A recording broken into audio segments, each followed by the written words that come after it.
Greetings everyone, happy Tuesday night. Welcome back to my channel. This is your fourth stimulus check update and daily news report. As of today, it is now unlikely that Democrats will extend the federal unemployment benefits after they expire in 2 weeks. The Internal Revenue Service has just updated its new payment portal, so millions of Americans can ensure that they will receive their next round of stimulus payments. This coming Friday, I will be giving away Walmart gift cards. Please enter my giveaway.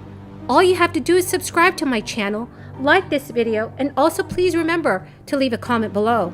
According to House Budget Chair John Yarmuth, House Democrats are unlikely to include an extension of federal unemployment benefits in their planned $3.5 trillion spending package.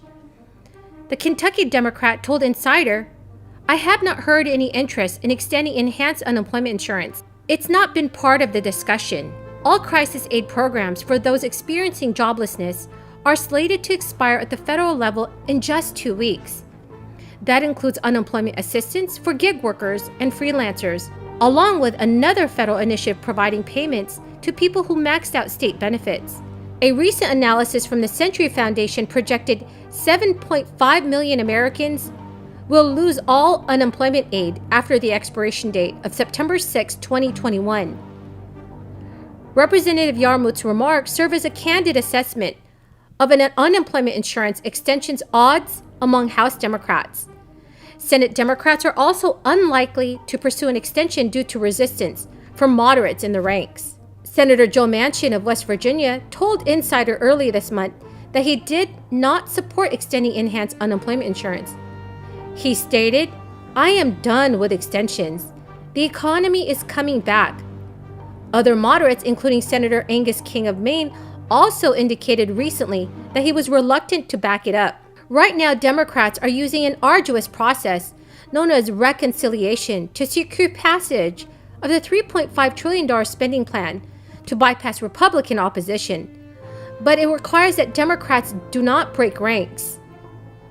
The Biden administration recently told states that they could use leftover aid money from the $1 trillion stimulus law to extend jobless benefits on their own. I also want to thank everyone who voted to support the John Lewis Voting Rights Act.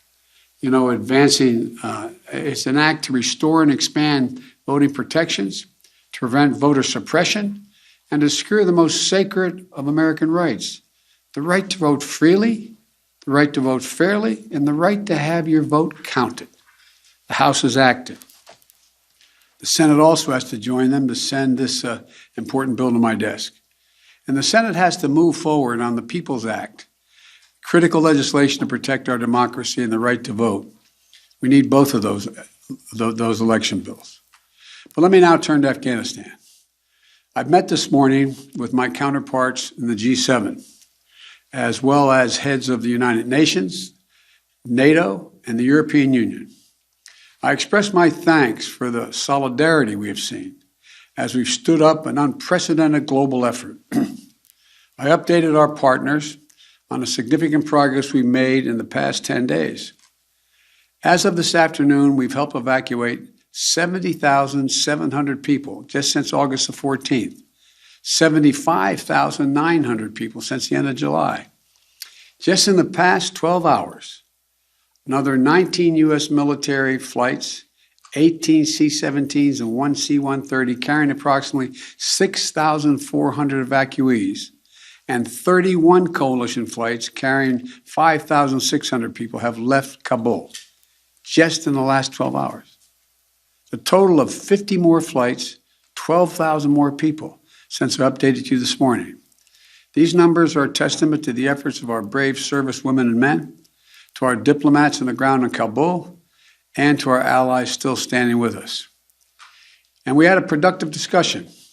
There was strong agreement among the leaders about the evacuation mission underway, as well as the need to coordinate our approach to Afghanistan as we move forward. While some have blamed the unemployment benefits for sluggish job growth in recent months, a July analysis found that people did not immediately return to work in some states that had cut the federal unemployment insurance early. Many economists say that the risk, along with school closures and a lack of childcare, are among the factors impeding people's ability to return to work.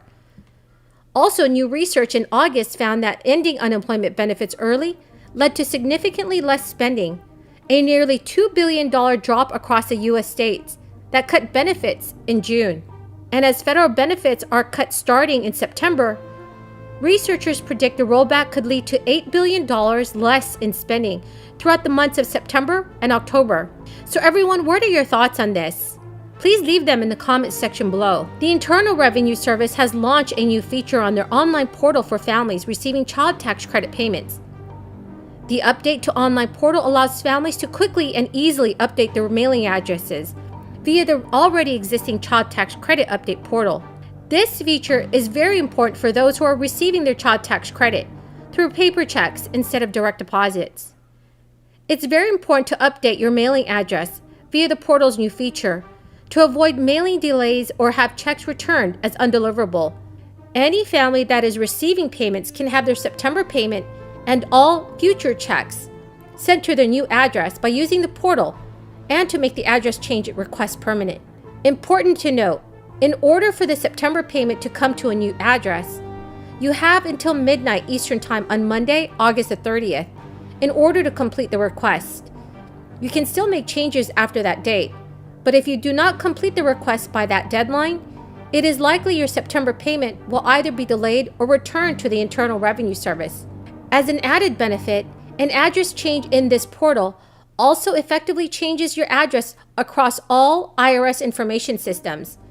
The Internal Revenue states that if you change your mailing address using the Child Tax Credit Portal, the IRS will use this address for all future IRS correspondence. This can benefit those receiving payments via direct deposit as well, regardless of payment method.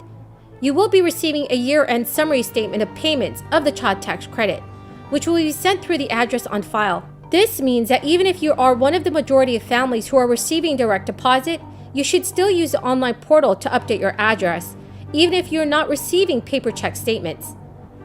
This year-end summary, called Letter 6419, will be necessary to fill out your 2021 federal income tax return next year. Without this information, you could potentially have difficulty claiming the other half of your benefit the next tax year. This year-end summary officially claims that you received the first half of the payment. This summary will also be important if you opted out of any payments or did not receive the entire half amount. So everyone, that's the end of the video for tonight. Thank you so very much for joining me here today, and I hope you found some of this information helpful. Remember that this coming Friday, I will be announcing the winners of this week's Walmart gift card giveaway. To enter my giveaway, all you have to do is subscribe to my channel, like this video, and also remember to leave a comment below. Thank you so much, everyone, and have a very blessed Tuesday.